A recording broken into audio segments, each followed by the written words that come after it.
Welcome to No Judgment Zone. I am your host, Ursula Payne. In today's episode, we will be discussing discrimination and microaggressions.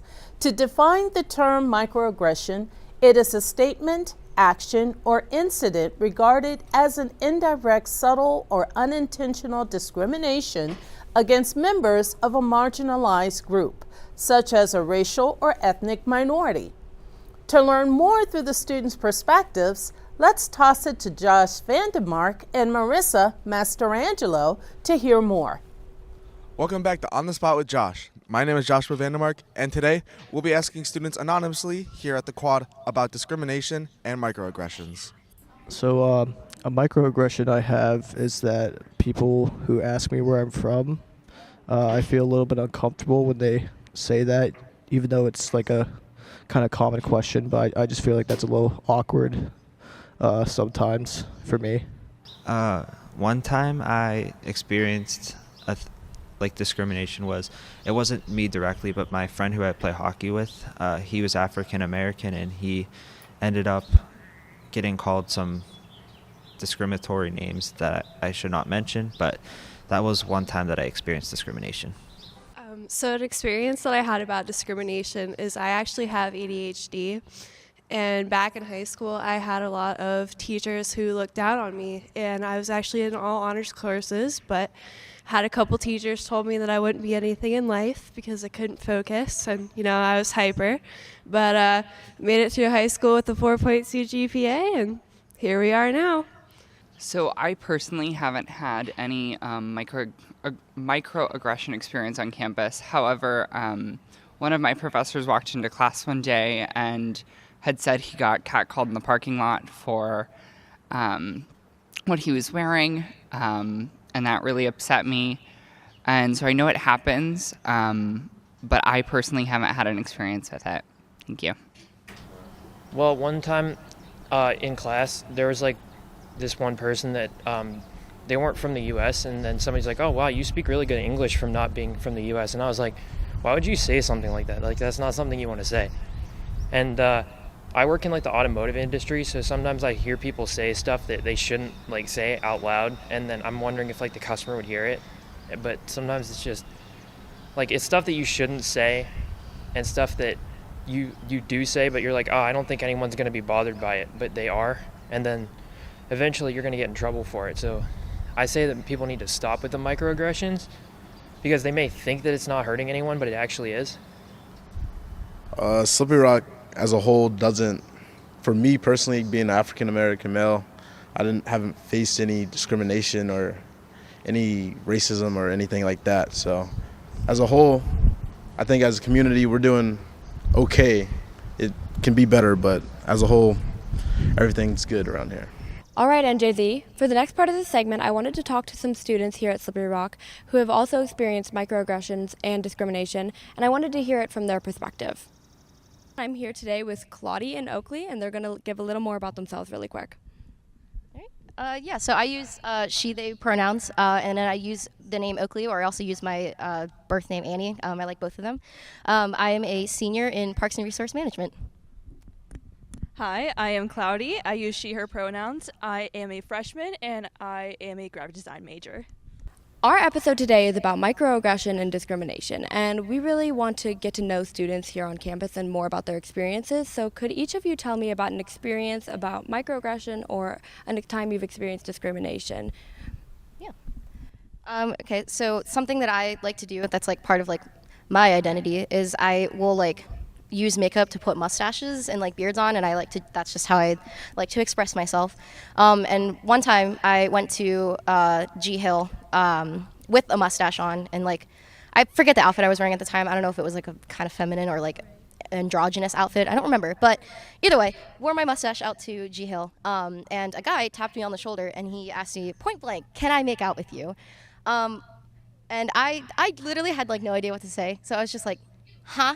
Just staring at him, and he could tell that I was very confused, and so he said, "Oh, I just asked because my friends think it would be funny, because you have the mustache on." So I was like, all right, no, point blank, no, you cannot. And then he was like, asking me if he could buy me a drink to like, he was like, all right, let me buy you a drink and we'll just forget I asked. And I was like, no, you cannot buy me a drink, actually. So, yeah, that was that. Yeah. Thank you for sharing that. Yeah. Okay, so unfortunately I have many instances of racial issues here, but one of them was when I used to work at a company, and I would get confused for my one coworker who has curly hair. We look nothing alike. We're not even the same height. We don't really have the same hair color. We just both have curly hair, and our manager would look at us straight in the eye and confuse us for somebody else, and I would be like, I would let it go sometimes. I'd be like, how long could this go? One whole shift, still going. And this one time, the manager said, you know who you look like? And I said, oh, God. Zendaya. And I said, is that because I'm, not white and I have curly hair? She said, yeah. So, there we go. Yeah. What is something that you would like people to know, since everyone has their own identities and their own characteristics, and obviously everyone's a different ethnicity, religion, has different beliefs. What is something that you would like to normalize, and at a local level, at a societal level, about discrimination and what people should know about what microaggressions are, in your opinion? Me putting mustaches on, for my case, is part of my identity. That's who I am. I'm not doing it to dress up as a costume. I'm not doing it to dress up as a joke. I'm literally expressing myself, and that's like what I wish people would understand, is that it's just me expressing me, not trying to be funny. So I just feel like we can't make societal change until we make local change. So definitely we have to work on locally changing that, especially here at Slippery Rock. I don't understand why me being a person of color would change anything at all, because it shouldn't. Same with race, sexuality, ethnicity, anything like that. Like, it shouldn't change anything about how you treat anybody, or if you see them differently, they're just people, and we should treat them as such. So that's my take. Thanks for tuning into this segment of No Judgment Zone. Stay tuned after commercial break for more from Amanda. Welcome.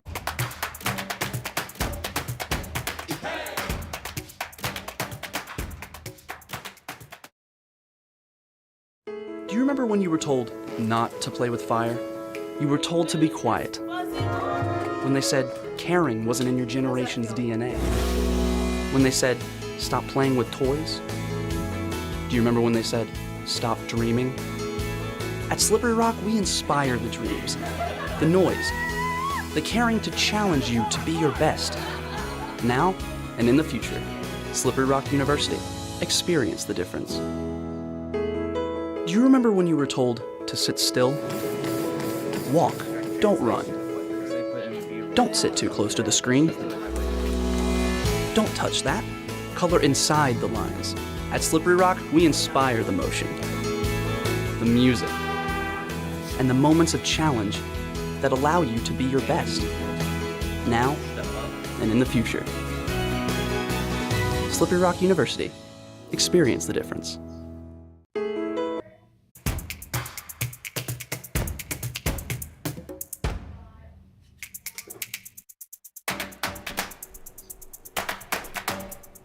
Hello and welcome back. My name is Amanda Riley, my pronouns are she, her, and this is A Seat at the Table, where we will get to hear the voices and opinions from 3 highly involved students here at SRU.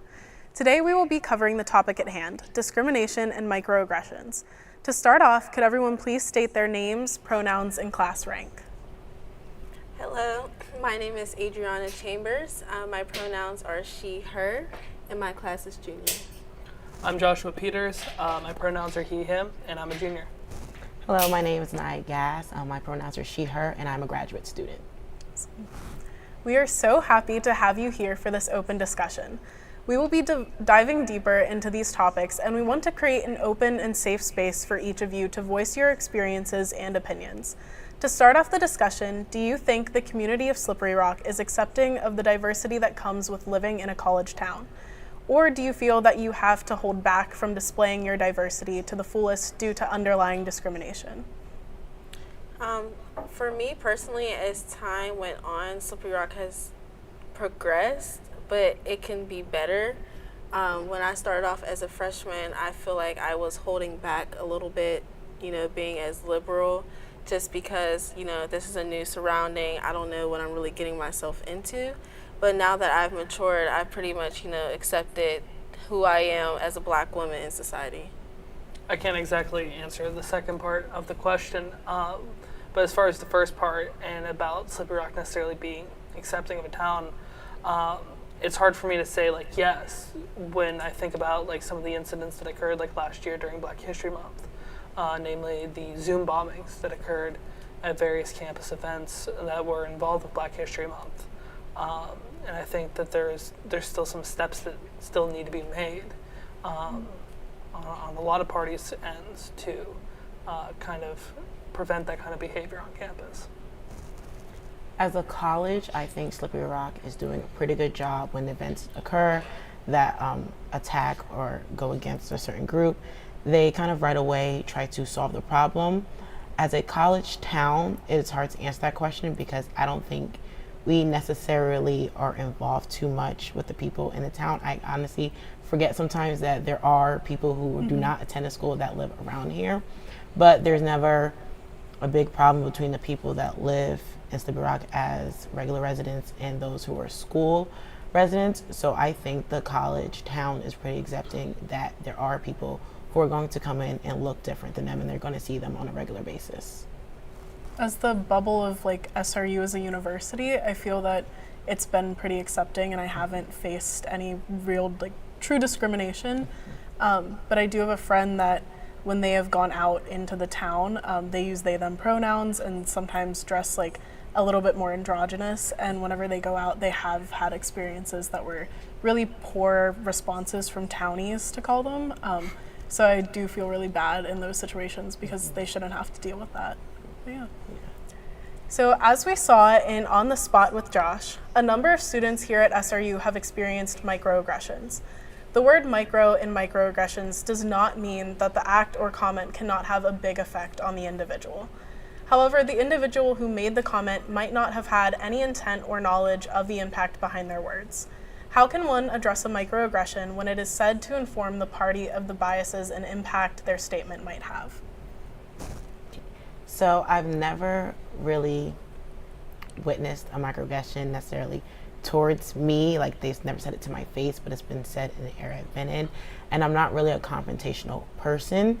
So I know just being a dancer and growing up, the Black dance community is not the biggest, so there's always the going back and forth between hairstyles. You always have to let them know, like, I can't do the same thing with my hair as you can.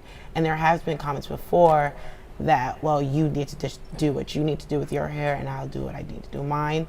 So that's one of those things that kind of sets me aback. And in those situations, because you never know how someone's going to react when you do approach them about something, kind of just go to whoever's in charge and let them know, and I just keep an eye out on what is happening. But if I know someone who knows that person, it's kind of like, hey, your friend or coworker has said this in this situation. Is it possible you can talk to them about it, or even just keep an eye out for something that happens again, and that way you can catch it before they keep on going, because you never know. Say it wasn't me. Someone else may have attacked them to let them know where they were wrong, but because it was me, they may not know that they did anything wrong at all. To bounce off Anaya's comment about the hair, when you mentioned about like a response, sometimes at earlier stages, I just didn't say anything because I didn't know what to say. But what I know is, I'm an individual, and sometimes when you're in a room full of non-Black people, you can be the only Black person in the room. They, kind of identify you with a script of, representing the whole Black race. And it can be very intimidating. And sometimes I found myself like practicing like what I would say if someone was to like put me on the spot, because I feel like I need to speak well of myself, but then still be true to myself. And like finding the balance between the two can be hard when you're still trying to figure yourself out as an individual. But when it comes down to it, now that I'm older, I just, address it in a more lighter situation. If it comes down to it, if it's like between a peer and I'll feel more comfortable, addressing it head on. But if it's in a situation where there is a supervisor involved, or, we're in a classroom setting or something like that, I would try to direct it towards someone who is the overseer so that they can, moderate what is going on at the time. I don't exactly have too much to add except for I think a lot of times, as someone who may be wanting to call someone out, who may be doing that kind of thing, but it's sometimes hard in the moment because these microaggressions are generally less blatant and in your face as some other forms of racism, and it's kind of one of those things that's hard to catch in the moment. But I think later on, taking that person aside and being hey, here's why this is problematic, I think is an important thing to do. Mm. So if two individuals are having a conversation about police brutality and racism, but neither of the individuals are Black, how can people have a conversation about a group that isn't involved in the conversation? I would say the most helpful way of having an effective conversation is really participating in dual perspective, because it allows one to not just think about themselves but the other party, and also enlightening themselves with knowledge. So not just looking at videos, but really indulging in the history that comes with this, because it's not just the society today, but it is strung on for decades and years on years. So I would say that is a very helpful way to have a conversation that is meaningful, so that the next person who has a conversation can actually enlighten the person who is lacking the knowledge. Yeah, I think a lot of people, especially in online discourse, are here's my take, and I think that there is that's not the point. I feel that takes away from the point, especially if they're not directly by the effects of the conversation. I think it should be less about oh, here's my take, even though it's an ally, right? It should be here's what the people that are directly affected by this conversation are saying. Here's what they want to see. Here's the change they want to hear. And that should be your take necessarily. And it's not even a take, it's just how we advance the conversation in my take. Mm-hmm. I think it is very important for people who are not Black to have these conversations, especially when you're going to run in the same circles as people who are Black. So one important thing is to make sure you get a point of view from a person who's in the situation. It's very simple to just ask, even in the nicest way, because we are very open. I think people sometimes are intimidated to ask a Black person their point of view opinion, but we are very open, because what we want you to do is to spread the truth. We don't want you to go around spreading false narratives. So just take into account who you're around, and these conversations need to be had. They need to be had, because you just can't ignore what's going on around you, and because you are our allies. The community's going to listen to a white person before they listen to a Black person. So we need you guys to have these conversations. And as much as we would love to keep having this conversation today, that's all the time that we do have for today. And I cannot thank you enough for this wonderful discussion and for taking a seat at the table.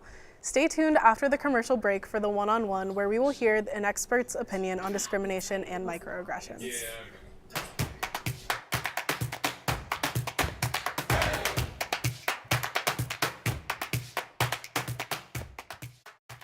Do you remember when you were told not to play with fire? You were told to be quiet.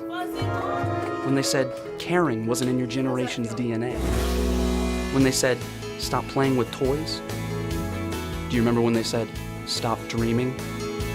At Slippery Rock, we inspire the dreams, the noise, the caring to challenge you to be your best. Now and in the future, Slippery Rock University. Experience the difference. Do you remember when you were told to sit still? Walk, don't run. Don't sit too close to the screen. Don't touch that. Color inside the lines. At Slippery Rock, we inspire the motion, the music, and the moments of challenge that allow you to be your best, now and in the future. Slippery Rock University. Experience the difference. Do you remember when you were told not to play with fire? You were told to be quiet. When they said caring wasn't in your generation's DNA. When they said stop playing with toys. Do you remember when they said stop dreaming? At Slippery Rock, we inspire the dreams, the noise, the caring to challenge you to be your best. Now and in the future, Slippery Rock University. Experience the difference.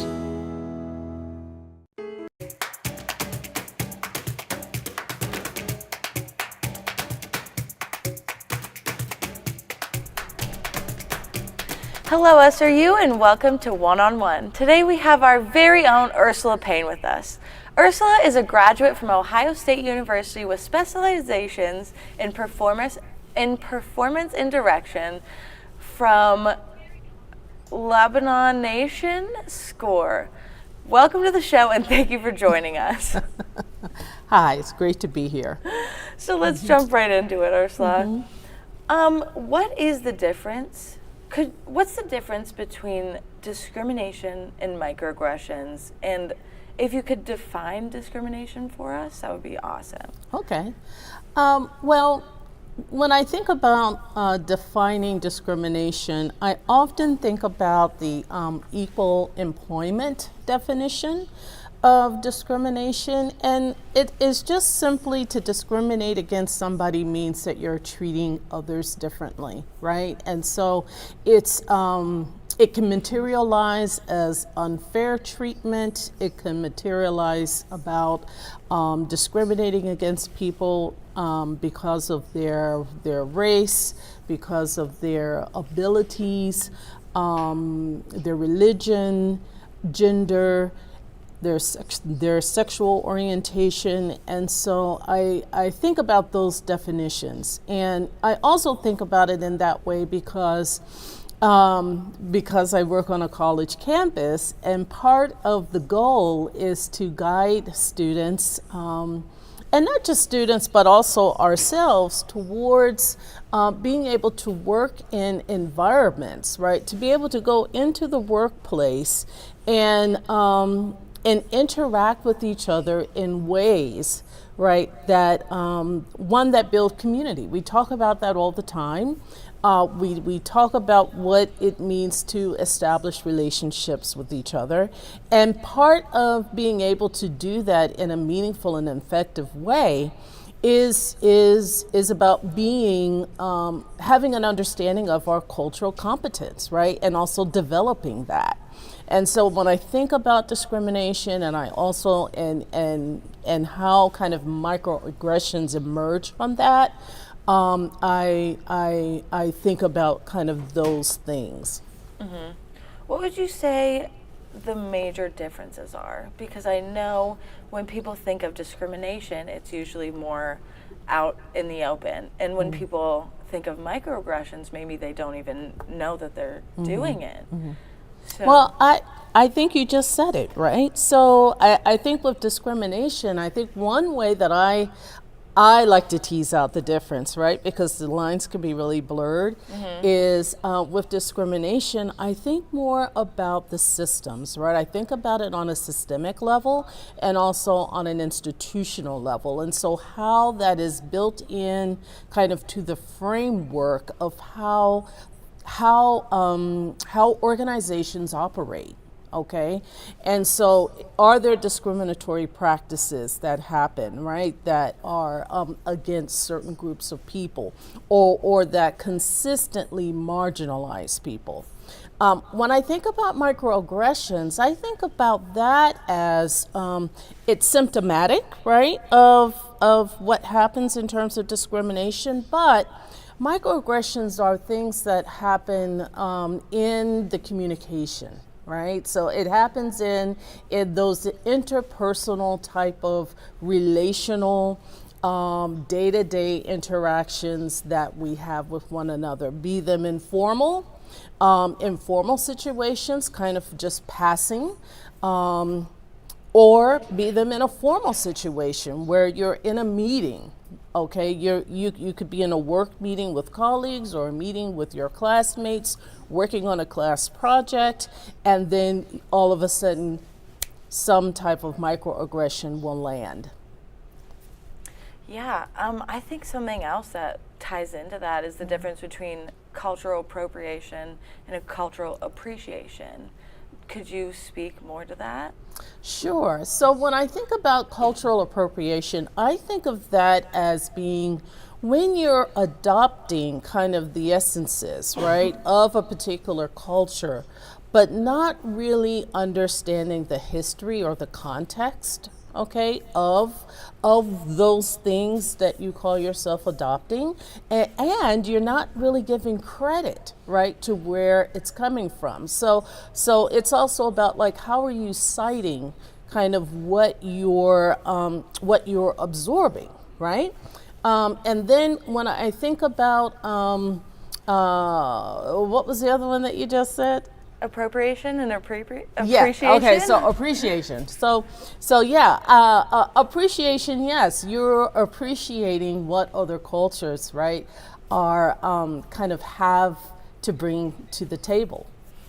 Yeah. What do you think are some of the best ways students can educate themselves on these topics and maybe hope to prevent having a microaggression and not even knowing?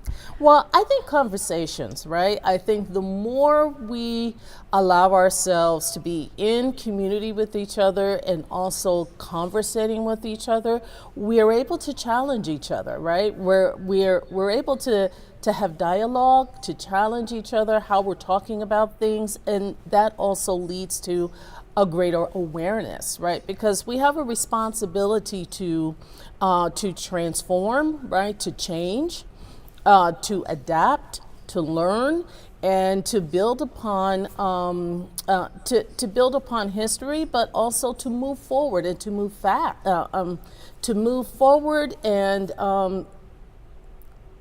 to exist in ways that are really about our interaction. Yeah, that's great. Having more meaningful, right, interactions. Oh, yeah, for sure. Yeah. Well, it looks like that's all the time we have. Thank you for coming today. Thank you so much again for giving us your time. And tune in after the commercial break to hear more on next week's episode.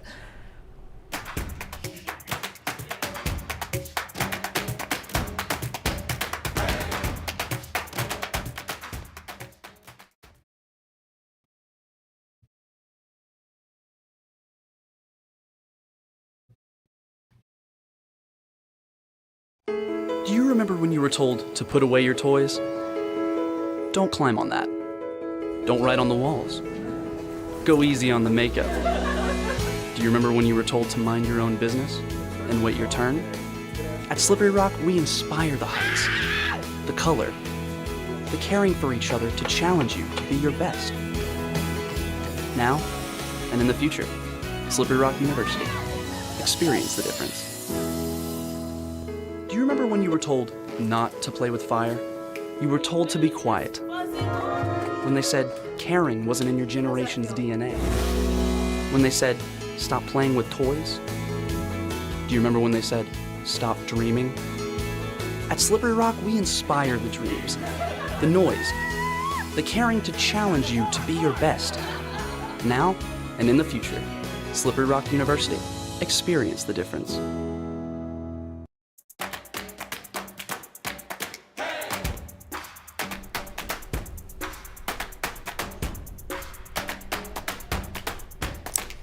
So there you have it, Slippery Rock.